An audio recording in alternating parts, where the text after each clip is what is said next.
السلام عليكم ورحمة الله وبركاته.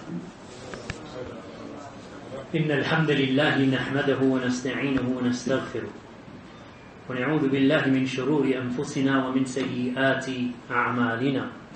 من يهده الله فلا مضل له ومن يضلل فلا هادي له.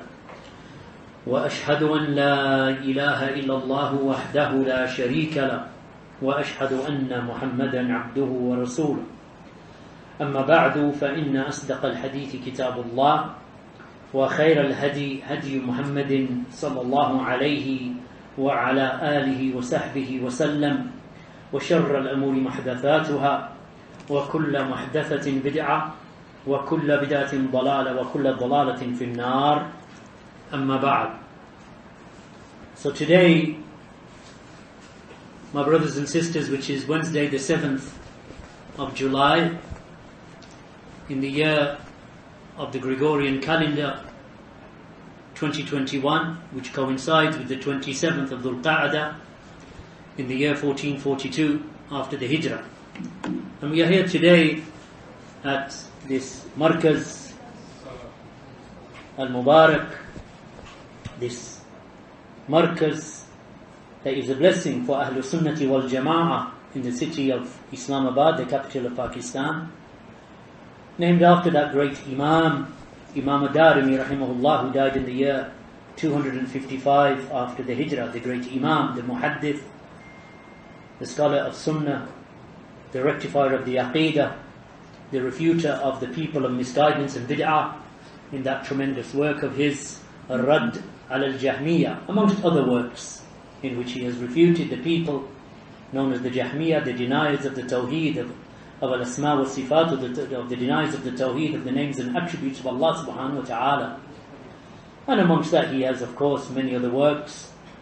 So this Imam al-Jalil rahimahullah ta'ala, after whom this Markaz Ad-Darimi here in G11 in the city of Islamabad is named.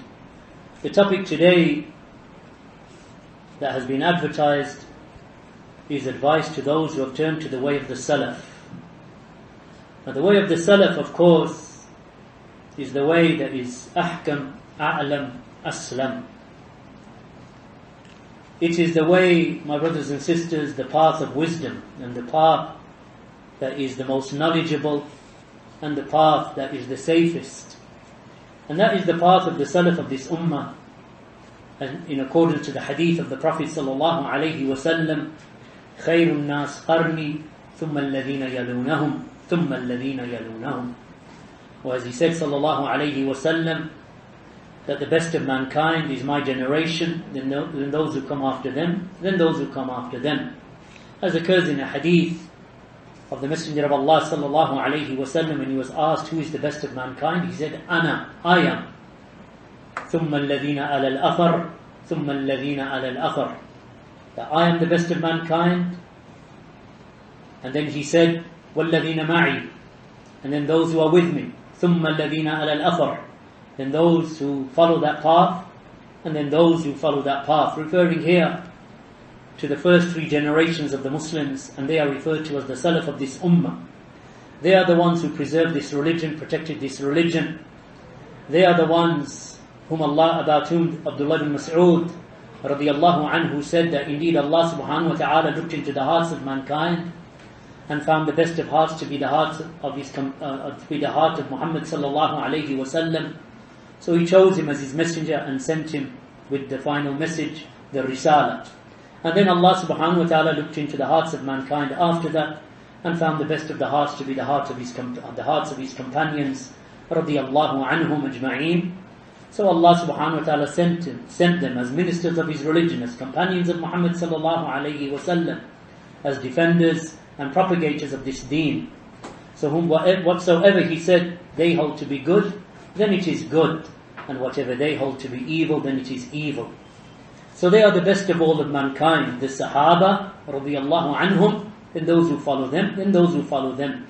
And whomsoever chooses the path other than their path, then he is destroyed. As in the statement of Allah subhanahu wa ta'ala, وَمَنْ يُشَاقِقِ رَسُولَ مِنْ بَعْدِ مَا تَبَيَّنَ لَهُ الْهُدَى وَيَتَّبِعْ غَيْرَ سَبِيلِ الْمُؤْمِنِينَ نُوَلِّهِ مَا تَوَلَّى وَنُصْلِهِ جَهَنَّمَ وَسَاءَتْ مَصِيرًا. that whomsoever contends with the Messenger of Allah after the guidance has been made clear to him, and then he chooses a path other than the path of the companions, the first believers, then Allah will leave him in the path he has chosen and burn him in the hellfire, and what an evil destination.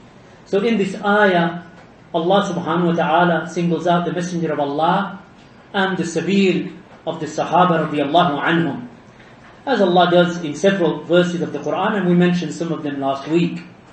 So today, that brings us back to the topic of that whomsoever adopts the methodology of the Salaf, that he recognizes that the best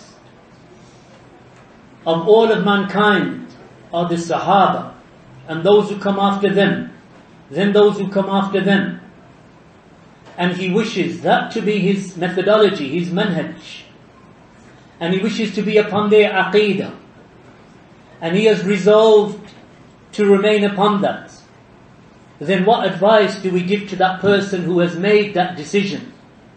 And there is no other decision in reality for the believer, for the Muslim who submits his will to Allah. There is no other path for him except the path of the Sahaba radiallahu anhum. Just as Allah has mentioned in the Quran, وَالسَّابِقُونَ الْأَوَّلُونَ مِنَ الْمُهَاجِرِينَ وَالْأَنصَارِ وَالَّذِينَ اتَّبَعُوهُمْ بِإِحْسَانٍ رَضِيَ اللَّهُ عَنْهُمْ وَرَضُوا عَنْهُ. That the first and foremost to embrace Islam from the Muhajirin and from the Ansar, then those who follow them precisely and correctly, bi-ihsan, meaning bi-itqan, that they follow them correctly, precisely, make ittiba' of the Muhajirun and the Ansar. Then those who follow them, Allah is pleased with them and they are pleased with Him. So here Allah subhanahu wa ta'ala refers to the Muhajirun and the Ansar, the Sahaba radiallahu anhum, and those who follow them, meaning in every age, every generation, in every place and every era, regardless of which part of the world that you live in. Those who follow the Sahaba radiallahu anhum, the Muhajirun and the Ansar, then Allah is pleased with them, and Allah is not pleased with anyone other than them. A person cannot be upon that which the Prophet sallallahu alaihi wasallam left us upon, and then claim that he is going to abandon the way of the Sahaba. That is not possible. Because the Prophet sallallahu alaihi wasallam said to the Sahaba, قَدْ تَرَكْتُكُمْ عَلَى الْبَيْدَاءِ, I have left you upon clear proof. لَيْلُهَا كَنَهَارِهَا, its night is like its day. And no one deviates from that after me except that he is destroyed. وَمَنْ يَعِشْ مِنْكُمْ فَسَيَرَى اخْتِلَافًا كَثِيرًا, and whomsoever lives for long from among you will see a great amount of controversy and difference. فَعَلَيْكُمْ بِمَا أَرَفْتُمْ مِنْ سُنَّتِي وَسُنَّةِ الْخُلَفَاءِ الرَّاشِدِينَ الْمَهْدِيِّينَ مِنْ بَعْدِي.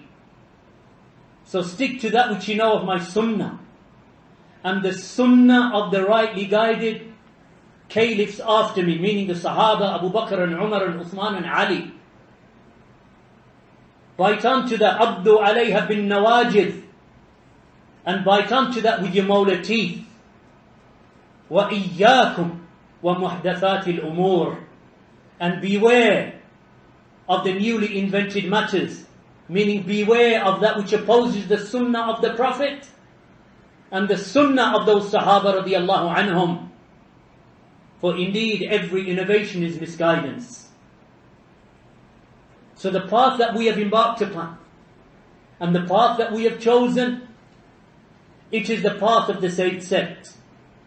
It is the path when the Prophet sallallahu alaihi wasallam mentioned in that hadith, سَتَفْتَرِقُ هَذِهِ الْأُمَّةِ عَلَى 73 فِرْقَةٍ كُلُّهَا فِي النَّارِ إِلَّا وَاحِدَةً, that this ummah will divide into 73 sects. All of them are in the hellfire except for one. قَالُوا وَمَا هِيَ تِلْكَ الْفِرْقَةِ, So the companions, they said to the Messenger of Allah, what is that saved sect? So the Prophet ﷺ said, Ma ana alayhi al-yawma ashabi. That which I and my companions are upon today. It is the saved sect. That is the minhaj, the aqidah, the path, and the sunnah, and the tariqah of the Sahaba radiallahu anhum. Anyone who follows a path other than their path, then he cannot be upon the sunnah of Allah's Messenger sallallahu alayhi wasallam. Whether he has deviated in the arena of the aqidah or the tawheed, whether he deviates in the affairs of politics and siyasa, whether he deviates in the affair of jihad and the jama'at and the various groups and sectarianism, in whichever part that he deviates from the Sahaba radiallahu anhum, then he's upon one of the 72 sects of misguidance. The only path that is saved from destruction is the path of the Sahaba radiallahu anhum. I do not say to you that I am that path, abadan. I say to you that it is like a glass, similar to this glass that I am holding, with pure water. Around this glass, there are 72 other glasses with water that resembles this water. However, in each one of those glasses, that water has been poisoned. We know out of those 73 glasses, which is the one that is pure and will not poison you, and it will not destroy you, and it will not harm you. And we call the ummah and we say to them, we know which glass it is this one here. The way of the Prophet ﷺ and his Sahaba radiallahu anhum. Every other glass has been poisoned, either by the Mu'tazila, or the Jahmiyyah, or the Murji'ah, or the Rawafid, or the Khawarij, or the Ash'ariyah, or the Maturidiyah, or other than them from the deviated sects. Every other glass has been poisoned. I do not say that I am the glass from where you can drink. We say to you, there it is. That is the spring that we are drinking from. Come and join us and drink from that pure spring. Come and drink from the kitab and the sunnah and the way of the Sahaba. Pure from innovation and misguidance. Even though much can be said about the advice that you would give to a person who has adopted this path of salvation, this path that is the way of Abu Bakr and Umar and Uthman and Ali. It is the path of Aisha and Ibn Umar and Abu Huraira. It is the path of Abu Sa'id al-Khudri. It is the path of Abu Ubaidah. It is the path of Mu'adh ibn Jabal. It is the path of all of those Sahaba radiallahu anhum, because they were united in their aqidah. And they were united in their methodology. As Shaykh al-Islam ibn Taymiyyah rahimahullah ta'ala mentioned with regard to the Sahaba radiallahu anhum in that tremendous work of Shaykh al-Islam ibn Taymiyyah, Minhaj al-Sunnah. He said that the Sahaba radiallahu anhum never ever differed, and nor did they fight due to anything that they disagreed with each other upon in a qa'idah min qawa'id al-Islam. They never differed, and they never fought each other over any differing that they held in any of the principles from the principles of Islam. Qat, absolutely. And nor did they differ in a asal min usul al-deen. The Sahaba never differed in any foundation from the foundations of the religion. Their aqidah was one, their tawheed was one, their methodology was one. How to deal with their rulers, they had one qawl and they had one saying. How to deal with the sects of misguidance, they had one saying. Their attitude towards the imamah, towards the rulership, it had one saying, as Shaykh al-Islam mentioned. Their knowledge and their understanding of the names and attributes of Allah and the worship of Allah was one. This is the Sahaba. In their belief in the pre-decree, in Qadr, it was one.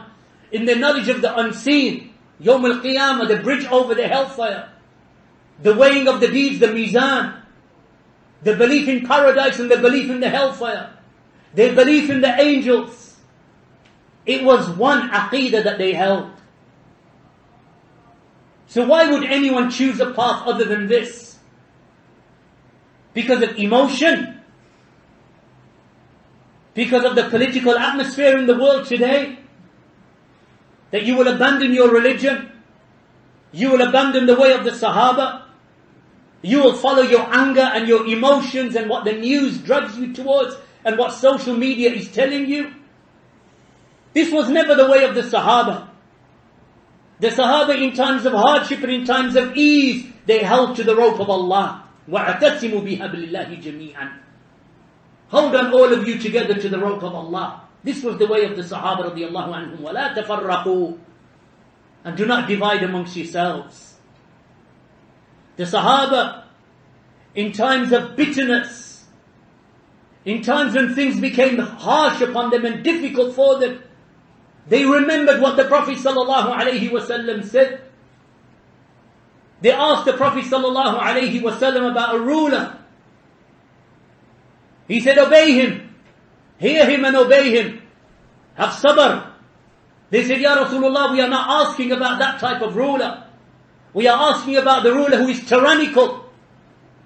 And he takes our rights. And he does this and he does that. The Prophet sallallahu alaihi wasallam said, have sabr. Have sabr. Anas ibn Malik said that the Prophet sallallahu alaihi wasallam said to me about the oppressive rulers, have sabr up until you meet me at the Hawd, Yawm al-Qiyamah. This was the Sahaba radiallahu anhum. The Sahaba radiallahu anhum, it was irregardless. They would always put the kitab and the sunnah before everything else. And if they differed in any affair between themselves, they would refer it back to Allah and His Messenger. فَإِن تَنَازَعْتُمْ فِي شَيْءٍ فَرُدُّوهُ إِلَى اللَّهِ وَرَسُولِهِ إِن كُنتُمْ تُؤْمِنُونَ بِاللَّهِ وَالْيَوْمِ الْآخِرِ. And if you differ in any affair between yourselves, Allah is addressing the Sahaba radiallahu anhum. And Allah is addressing by default the whole of the ummah after the Sahaba. If you differ in any affair between yourselves, then refer it back to Allah and His Messenger if you believe in Allah and the last day. That's why when they came to Abdullah ibn Abbas radiallahu anhuma, this noble companion, this Imam amongst the Sahaba radiallahu anhum, and they asked him about Hajj, and which type of Hajj is the most virtuous, and which type of Hajj should be performed. So he mentioned the Hajj al-Tamattu'. So some of the people who were sitting around him, they said, but Abu Bakr and Umar said something different to you. He said, I fear that rocks will rain down from the sky upon your heads. That I say to you, قال Allah wa قال Rasul, and you say to me, قال Abu Bakr wal Umar. That I say to you, rocks, I fear that stones and rocks will fall from the sky upon your heads. That I say to you, that Allah's Messenger sallallahu alaihi wasallam said something. And you say to me, but Abu Bakr said and Umar said. This was the Sahaba radiallahu anhum. And this is the way of the Salaf. And this is why this minhaj, this methodology that we have adopted, it is not for everyone. And you have to know that those who take on this methodology, they will always be few in number. They will not be great in number, they will be few. Ahlul Haqq. They are the ghuraba.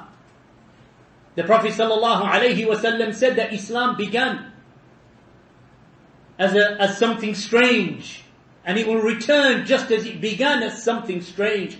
فَطُوبَى لِلْغُرَبَى. So glad tidings are upon the strangers. Glad tidings are for whom? For the strangers. They said, who are they? Man hum ya Rasulullah? Who are they? So the Prophet ﷺ said, they are those who rectify what the people have corrupted of their religion.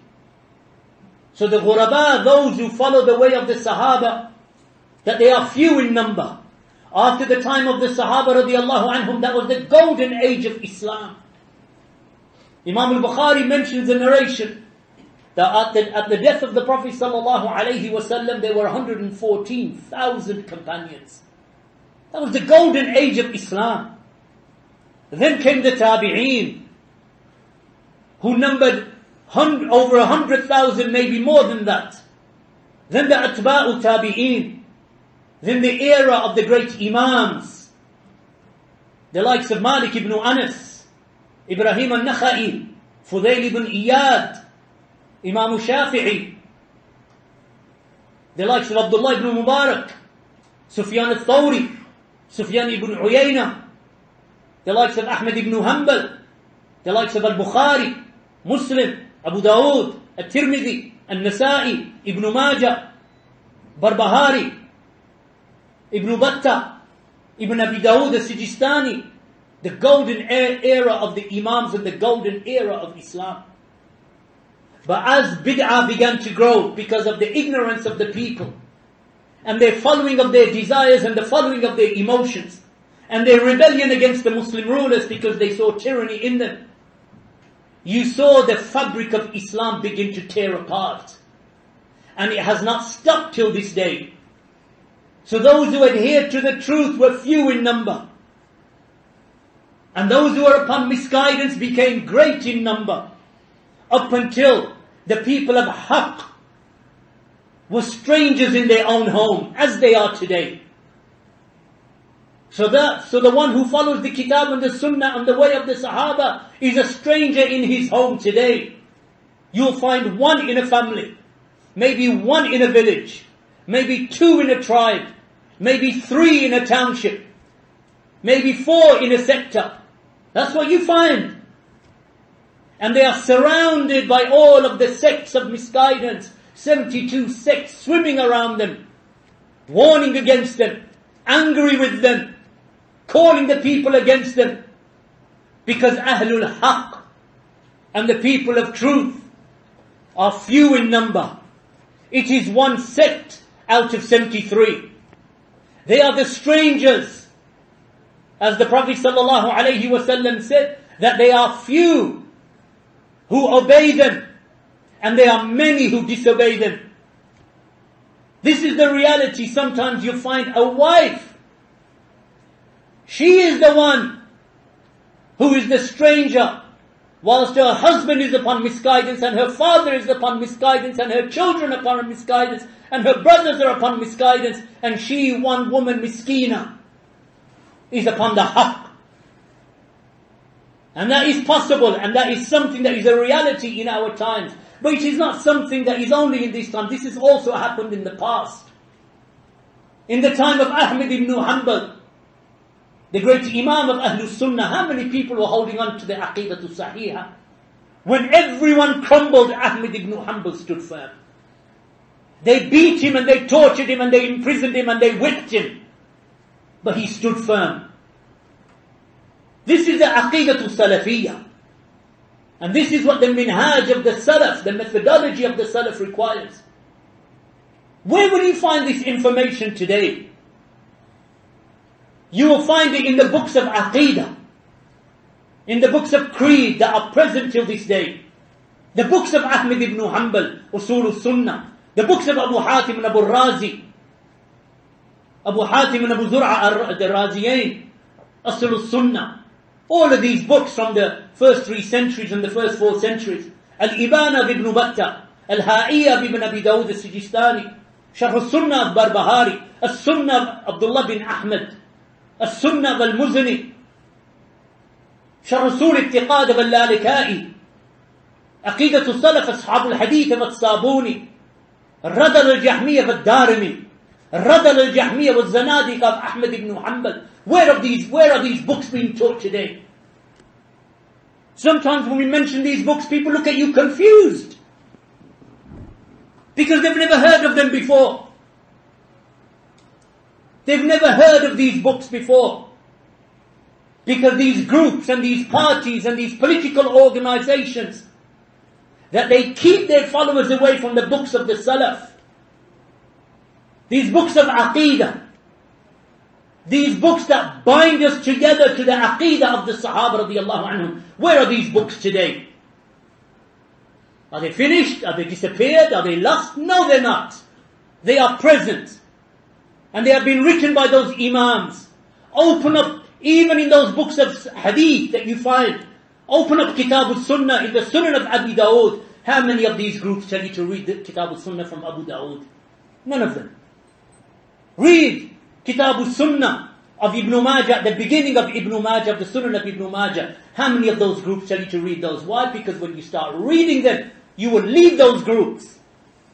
Because you will realize that this is not the methodology of Ibn Majah. This is not the methodology of the Imam Abu Dawud al-Sijistani. When you read those books of the Salaf, the argument is finished. This is why they make a barrier between their followers and the Aqidah al-Salafiyah, the Manhaj al-Salafi, that which the Sahaba were upon, that which the early Salaf were upon. And I haven't even gone past the first 4 centuries yet. I haven't even touched on those who came after them from the people of goodness. And a lot of people will scratch their heads. What's he talking about? We've never heard of these books. We've never heard of this minhaj that you're talking about, this methodology, this methodological approach to the kitab and the sunnah of the way of the Sahaba. We've never heard of it, ya akhi. I am not surprised you haven't heard of it, because this is not in the interest of the political groups and parties. It is not in the interest of those who go out and make tabligh, so-called. A beautiful word, tabligh, and they have polluted it and they have corrupted it. Or those who go to the graves and make tawaf of the graves, and they seek sanctuary and they make i'tikaf at the graves of the dead. You will not hear the names of these books upon their tongues, because it goes against everything that they call to. This is why the Salafi is gharib.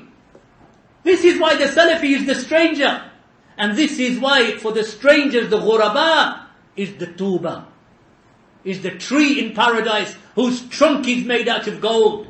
They are the ones who correct the people from what the people have corrupted of the religion. And the Prophet ﷺ said, وَلَا يُبَالُونَ. And those who follow the path of the Prophet ﷺ, they do not care. That's what the Prophet ﷺ said regarding the Ta'ifatul Mansura, the aided group. They do not care who forsakes them, who betrays them, and who differs with them. Up until the command of Allah comes, they don't care. The people of truth don't care.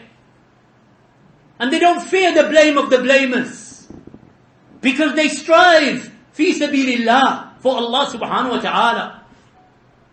They are not afraid of what the people may say to them and may do to them. You are living in a time when the people of falsehood are many and the people of truth are few in number. So knowing what to hold on to when you embrace this Salafiyah is from the most important affairs. And much can be said, and I could put it into separate chapter headings. But I've put together 7 pieces of advice to those who have turned to the way of the Salaf.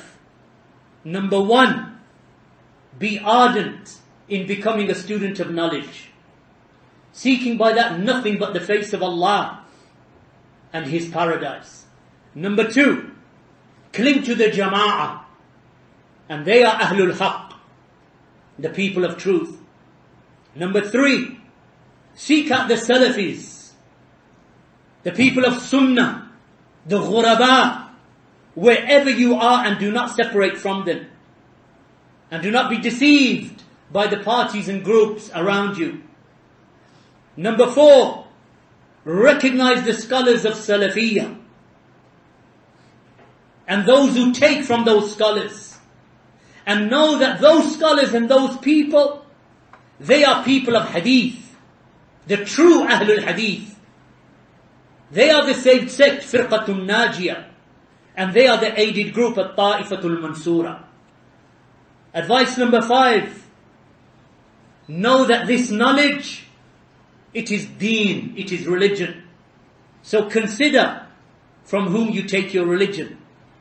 Number 6, keep good companionship and avoid mixing with the people of with Ahlul Bid'ah, the Mubtadi'ah, the innovators and the callers to misguidance.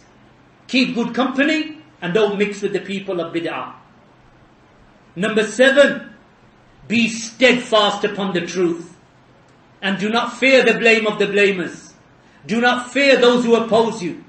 Do not look at the one who is warning against you, and he is abusing you, and he swears at you, and he curses you, and he reviles you. Don't look towards him.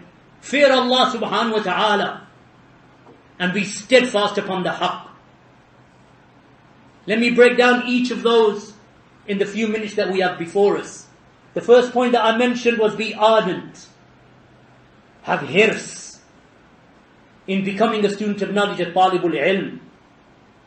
And do not seek by that the dunya, but seek by that the face of Allah. The seeking of knowledge is done with a sincere intention for the purpose of learning, acting and calling to the truth. As Umar ibn al-Khattab radiyallahu anhu said, he said, سمعت رسول الله صلى الله عليه وسلم يقول إنما الأعمال بالنيات وإنما لكل امرئ ما نوى. He said, sallallahu alayhi wasallam, the actions are based upon the intentions, and every person will get rewarded according to what he intended. So make your intention for Allah when you seek knowledge. So when you have that sincerity in your heart, and you know that I am studying, I am learning because I want to be closer to Allah, then know that Allah raises those individuals who have iman, and they have been granted knowledge. يرفع الله الذين آمنوا منكم والذين أوتوا العلم درجات والله بما تعملون خبير. Allah will raise those who have believed among you, have iman from among you. Allah will raise you. And those who have been given knowledge, Allah will raise them in rank. And Allah is aware of what you do. And likewise, Allah subhanahu wa ta'ala makes a distinction between the alim and the one who is not an alim. The one who knows and the one who does not know. Allah does not put them on the same level. Because this is the idea of democracy, right? The jahil has the same voice as the scholar. The one who knows nothing has the same vote as the one who knows and the one who has ilm. The one who is an atheist, who doesn't believe in any God, has the same voice as the one who is a mu'min, believer in Allah. This is the democracy that you want? Allah does not treat the people the same. Those who have ilm, those who have taqwa have a greater rank than the one who is a jahil and the one who does not fear Allah. قُلْ هَلْ يَسْتَوِي الَّذِينَ يَعْلَمُونَ وَالَّذِينَ لَا يَعْلَمُونَ. Say to them, O Prophet, are they equal? Those who know and those who do not know? إِنَّمَا يَتَذَكَّرُ أُولُو الْأَلْبَابِ. Indeed, it is only men of understanding who will take the reminder. So seeking knowledge, just as the Prophet ﷺ said in a hadith reported by Ibn Majah, طَلَبُ الْعِلْمِ فَرِيدَةٌ عَلَى كُلِّ Muslim. The seeking of knowledge is an obligation upon every Muslim. And whomsoever pursues knowledge, it is not limited to where you live. If I can't find it on my street, I'll just sit in my house, I don't care. If I can't get it from around the corner, khalas, ya akhi, I'm just going to forget and watch TV all night. See what the football is doing and see what the cricket is doing. Because I can't get to knowledge. Look at the way of the Salaf was not like this. There occurs a hadith that has been collected by Imam al-Tirmidhi, Abu Dawood, authenticated by Al-Muhaddith al-Asr al-Albani rahimahullah. That Qais bin Kathir narrated, a man from Medina came to Abu Darda when Abu Darda was in Damascus. So a man from Medina came all the way to Abu Darda in Damascus. So he said to him, what brings you here, my brother? He said, a hadith that reached me, which you have narrated from the Messenger of Allah sallallahu alayhi wa sallam. So Abu Darda said to him, you didn't come for anything else? You didn't come for any need? He said, no. He said, you didn't come for any business or trade? He said, no. I did not come except for this one hadith. So Abu Darda said, indeed I heard Allah's Messenger sallallahu alayhi wa sallam say, whomsoever treads a path in pursuit of knowledge, then Allah will make easy for him the path to Jannah. And the angels lower their wing in pleasure for the student of knowledge. Indeed, forgiveness is sought for the person of knowledge by whomsoever is in the heavens and in the earth. Even the fish in the ocean seek forgiveness for the alim. And the superiority of the scholar over the average worshipper is like the brightness of the full moon over the twinkling of the planets. And the scholars, they are the warathatul anbiya. And the scholars, they are the inheritors of the prophets. And the prophets do not leave behind dinar and dirham. Rather what they leave behind is knowledge as inheritance. And whomsoever takes it has taken a great treasure. So the Salaf, my brothers and sisters, would travel to reach the people of knowledge. You go out to go and study. You don't say, I'm going to listen to it online. I'm going to bring it online. It is not the same. Allah knows who has exerted himself. Allah knows who has travelled. Allah knows who has gone out. Imam al-Bukhari travelled for 46 years seeking the hadith of Allah's Messenger sallallahu alayhi wasallam. That is why 1,200 years later we still know the name of this man, al-Bukhari. 46 years seeking the hadith of Allah's Messenger. 46 years, he said, I met over 1,000 scholars of hadith. In a time when a person would have nothing to travel upon except a donkey or a camel or a horse or walking. Ahmad ibn Hanbal saying, the Musnad of Imam Ahmad is 40,000 hadith. 40,000 hadith in the Musnad of Ahmad. And he travelled the Islamic world to gather these hadith. We can't come down the road because it's too hot. It's too hot. I don't know if they're going to have AC. Huh? I don't know if they're going to have refrigerated water. Look at the Salaf of this ummah. Abu Ayyub al-Ansari radiyallahu anhu travelled from Medina to Egypt to meet a man amongst the Sahaba to narrate from him a single hadith that he did not know. Travelled from Medina all the way to Egypt. When he got to Egypt, he said, narrate to me that one hadith. He narrated that one hadith, he travelled back to Medina. Umar ibn Salama said to Imam al-Awza'i, and this Imam al-Awza'i from the Atba'u Tabi'een died in the year 157 after the Hijrah. And some of them count him amongst the lesser Tabi'een. Umar bin Salama said to Imam al-Awza'i, he said, Ya Aba Umar, O father of Amr, I have remained close to you for 4 days and I have not heard from you except 30 hadith. So Imam al-Awza'i said, you have gathered 30 hadith in 4 days?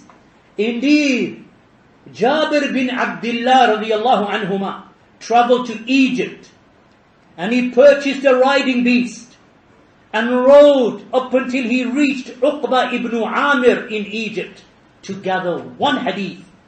Then he turned around upon his mount and returned back to Medina. Yet you have gathered 30 hadith in 4 days. Abu al-Aliya from the Tabi'een who died in the year 90 after the Hijrah, the famous Tabi'i, rahimahullah, he said we would be sitting in Basra, in Iraq, and a narration would reach us on the authority of one of the companions of Allah's Messenger sallallahu alaihi wasallam, yet we would not feel pleased in our hearts. Up until we would mount upon a riding beast and ride all the way to Medina to hear the hadith directly from their mouths. This is ilm. This is the difference between the one who follows the way of the Salaf and the one who doesn't care and couldn't care less. He just wants to see what CNN is saying, what BBC is saying, what's happening in the United Nations, what this president is doing, what that prime minister is doing, what's happening in the Houses of Parliament. To them this is ilm. Look at the ilm of the Salaf. Look at the Sahaba radiyallahu anhum. It is the ulama. You wonder to yourself, why is it the ulama of Salafiyah and the ulama of Hadith, from the olden times up until today, they are the ones who fear Allah the most. إِنَّمَا يَخْشَى اللَّهَ مِنْ عِبَادِهِ الْعُلَمَاءِ. Because Allah has said in the Quran, it is only those who have knowledge amongst His servants that truly fear Allah. They are the ones who fear Allah because they know Allah. They know what Allah has in store for the righteous and what Allah has in store for the wicked. They know what Allah subhanahu wa ta'ala demands from them and what Allah has forbidden from them. That is why you find those ulama being the most God-fearing and having the most khawf of Allah subhanahu wa ta'ala. So my advice to you in this first point is to solidify your foundations upon Salafiyah from day one. Begin your journey with the well-known books of Aqidah and Manhaj. And I advise that you start reading and studying as follows. Study Thalathatul Usul, the three fundamental principles of Shaykh al-Islam, Muhammad bin Abdul Wahhab rahimahullah, with the explanation of Shaykh Ubaid al-Jabari, or Shaykh al-Fawzan, or Ibn Uthaymeen. And alongside that, the explanation of the creed, Sharh al-Sunnah of Imam al-Barbahari, with the explanation of Shaykh al-Fawzan. Once you have studied that, then move on to Kitab al-Tawheed of Shaykh al-Islam Muhammad bin Abdul Wahhab, with the explanation of Ahmad al-Najmi or al-Fawzan. Alongside that, study Usul al-Sunnah, or the foundations of the Sunnah of Ahmad ibn Hanbal, with the explanation of Ahmad al-Najmi or Rabi bin Hadi. After you have studied that, then move on to Al-Aqidatul Wasitiyah, Aqidatul Wasitiyah of Shaykh al-Islam Ibn Taymiyyah, with the explanation of Ibn Uthaymeen. And alongside that, to strengthen your manhaj and your methodology regarding what was the call of the prophets. Study Manhaj al-Anbiya fi ad-da'wati ila Allah, the methodology of the prophets in calling to Allah, of Shaykh Rabi' bin Hadi al-Madkhali, with the introduction of Shaykh al-Fawzan. My brothers and sisters, that is just the first point, and remember we got 6 more. Time isn't going to allow me to go through all 6. But the second point, cling to the Jama'ah, for they are Ahlul Haqq. Imam Abu Muhammad Al-Hasan bin Ali bin Khalaf al-Barbahari rahimahullah, the Imam of Ahlul Sunnah of his era, who died in the year 329, he said that all praise is due to Allah who has guided us to Islam. He has favored us with it and raised us as Muslims in the best ummah. So we ask Him subhanahu wa ta'ala to grant us guidance in that which He loves and is pleased with, and to protect us from that which displeases and angers Him. And then He said that from the Sunnah is to cling to the Jama'ah. From the Sunnah is to cling to the Jama'ah. And whomsoever desires other than the Jama'ah and splits away from it has thrown the yoke of Islam from around his neck. He is astray, he is dal, mudil, leading others astray. Then he said, defining the Jama'ah, and the foundation upon which the Jama'ah is built is the Sahaba of Allah's Messenger sallallahu alayhi wa sallam. It is the Sahaba that are Ahlul Sunnati wal Jama'ah, and whomsoever does not take from them, then he has gone astray. وَابْتَدَعَ, and he has innovated in the religion, and every innovation is misguidance, and every misguidance and its people are in the hellfire. So the Jama'ah are the Sahaba. And the Prophet ﷺ said in that hadith that we mentioned earlier, that this ummah will divide into 73 sects, all of them into the hellfire, إِلَّا وَاحِدًا وَهِيَ الْجَمَاعَةِ. All of the sects are in the hellfire except for one, and it is the Jama'ah. The Sahaba said, who are they, Ya Rasulullah? He said, that which I and my companions are upon. So they are the Jama'ah. They are the Jama'ah, barakallahu feekum, the Sahaba radiyallahu anhum. And Abdullah ibn Mas'ud, after the death of Allah's Messenger sallallahu alayhi wa sallam, he mentioned that the majority of the people, that they abandoned the Jama'ah. Verily the Jama'ah, ma wafaq al-haq, the Jama'ah is what agrees and is in harmony with the truth. وَلَوْ كُنْتَ وَحْدَكَ, even if you are one person. In a narration he said, verily the Jama'ah is whatever agrees with the obedience to Allah, even if you are alone. Nu'aym bin Hammad, from the era of Imam Ahmad ibn Hanbal. That's why I said, let's go back to the earlier generations. Nu'aym bin Hammad, who was actually tortured and executed by the ruler. And he is from the shuyukh of Imam al-Bukhari, from the teachers of Bukhari. He was dragged from Egypt in chains all the way to Baghdad, imprisoned for 6 years, and then his limbs were cut off and thrown in the grave with his chains. This is what the ruler did, Al-Mu'tasim, This is what he did to Nu'aym bin Hammad. Yet none of those scholars called for revolution against those oppressive rulers. Not Nu'aym bin Hammad, not Ahmad ibn Hanbal, not Ali al-Madini, not Yahya bin Ma'in, who experienced the evil and the harm of those rulers, yet none of them called for rebellion against them. Imagine a great Imam, the teacher of Imam al-Bukhari. Imam al-Bukhari narrates from him in his Sahih.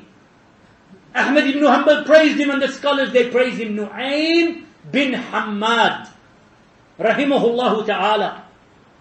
Nu'aym bin Hammad, after mentioning the statement of Ibn Mas'ud, he said, about the Jama'ah, he said, meaning, when the people become corrupt, you are obligated to follow the Jama'ah as it was before they became corrupt.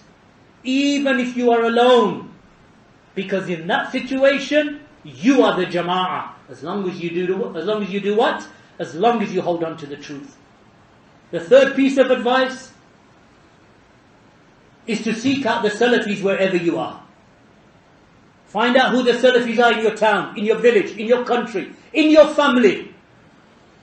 Because they are few in number. So meet them and join them and love them for the sake of Allah. Because Ahlul Haqq and the people of the truth are few in number and the people of misguidance are many. Allah subhanahu wa ta'ala mentioned in the Quran, وَاعْتَسِمُوا بِحَبْلِ اللَّهِ جَمِيعًا وَلَا تَفَرَّقُوا. And hold on all of you together to the rope of Allah and be not disunited.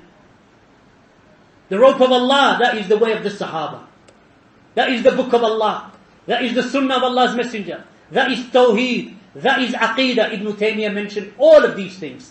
Ibn Abdul Barr, in his At-Tamheed, he mentioned all of these things. This is the Jama'ah. Kitab, Sunnah, Sahaba, Tawheed, Ikhlas. This is the rope of Allah, meaning hold on to the deen of Allah in totality. And then not be disunited. Not that you just unite upon anything. You're going to unite with the grave worshipper. You're going to unite with the one who says that Allah is everywhere. Allah is in the light bulb. Allah is in the roof. Allah is in the ceiling. Allah is in the floor. Allah is in the table. Allah is in this water that I'm drinking. Allah fi kulli makan, wahdat al-wujud. You're going to unite with a person like that when Allah subhanahu wa ta'ala has mentioned regarding himself, Ar-Rahmanu ala al-arshi istawa, that the most merciful has ascended over his throne. Imam Abu Hanifa said, whomsoever denies that Allah is above the seven heavens, above his throne, he has disbelieved.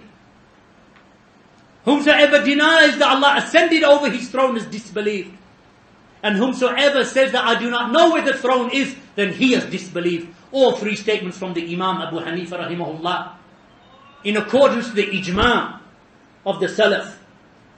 Once you have found the Salafis, the people of truth, the ghuraba, then do not divide from them. إِنَّ الَّذِينَ فَرَّقُوا دِينَهُمْ وَكَانُوا شِيَعًا لَسْتَ مِنْهُمْ فِي شَيْءٍ إِنَّمَا أَمْرُهُمْ إِلَى اللَّهِ ثُمَّ يُنَبِّئُهُمْ بِمَا كَانُوا يَفْعَلُونَ.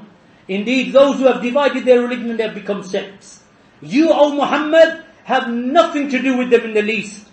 Their affair is left to Allah, and Allah will inform them about that which they used to do. That's what Allah has said in the Quran. You have nothing to do with those who divide their religion. This one is a Shi'i, this one is a Brelwi, this one is a Naqshbandi, this one is a Tablighi, this one is a Deobandi, this one is a Jihadi, this one is Al-Qaeda, this one is ISIS, this one is Qadri. You have nothing to do with any of them, O Muhammad. Lasta minhum fi shay. You have nothing to do with them, O Muhammad. In the least. Imam al-Baghawi rahimahullah ta'ala, in his explanation of this ayah, he said, those who have divided up their religion have become sects. He said they are Ahlul Bid'ah wal Ahwa. They are the people of innovations and desires. Imam Shatibi said, because splitting is from the specific characteristics of the Mubtadi'ah, of the innovators. This is the way, my brothers and sisters, that we follow the deen of Allah. We are united upon the haqq. As for those who go astray, we call them to the truth. We don't ignore them. We invite them. But we do not join them. We do not join the Tablighi or the Brelwi or the Naqshbandi or the Chishti or the Qadri or the Deobandi or the Tablighi. We don't join any of them. Not the Jihadi, not the Takfiri, not the ISIS, not the Qaidi. We don't join any of them. We are with the Sahaba radiallahu anhum. They are Ahlul Sunnah wal Jama'ah. And we are Ahlul Sunnah wal Jama'ah.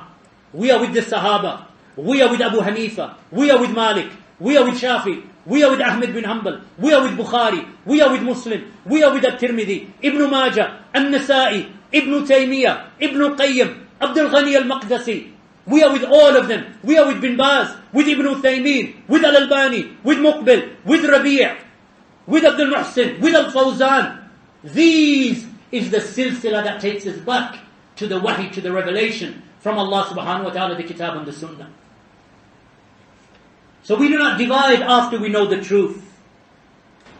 And of course, there are 4 more points. So what we'll do is we'll go and pray. And maybe leave this for another day. Because we got Q&A, right? Yeah, khalas. So the rest of those points, inshallah, because I think I mentioned 3, there are another 4 coming. And we'll leave them for another day, inshallah, and if Allah subhanahu wa ta'ala facilitates our return, bi-idhnillahi ta'ala. But that should give you, if you want to open a door to its full, we've opened it up and you've looked inside. So you have a vision of what is inside of what Salafiyah and what it means to be Salafi.